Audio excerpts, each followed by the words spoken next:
اور باتیں کرتے کرتے رسول اللہ فرماتے کیا ہیں کہ اے معاذ تو یمن جا رہا ہے، اور وصیت کی کہ وہاں پہ اہل کتاب تجھے ملیں گے، ان کو توحید کی طرف بلانا، اور اگر وہ توحید پر آ جائے پھر ان کو نماز کی دعوت دینا۔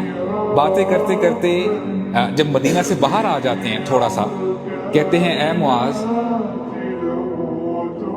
جب تم واپس یمن سے مدینہ آؤ گے شاید تم مجھے نہیں پاؤ گے، تمہیں مسجد نبوی تو ملے گی لیکن تمہیں محمد صلی اللہ علیہ وسلم نظر نہیں آئیں گے۔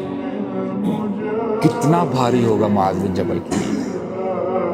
یہ بات سنتے ہیں معاذ بن جبل تو حدیث کے الفاظ ہیں فبکا معاذ، معاذ رونے لگ جاتے ہیں اور رسول اللہ کا ہاتھ زور سے پکڑ لیتے ہیں، کہتے ہیں یا رسول اللہ میں آپ کو چھوڑ کے نہیں جانا چاہتا، پلیز آپ مجھے ابھی نہ بھیجیں۔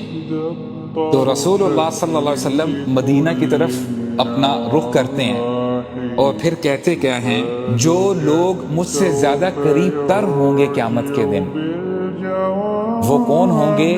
جو تقوی میں سب سے زیادہ ہوں گے۔ اگر تم متقین میں سے ہو تو تم جہاں بھی ہو، اینما کانوا وحیثما کانوا، تم جہاں بھی ہو قیامت کے دن ہم اکٹھے ہوں گے۔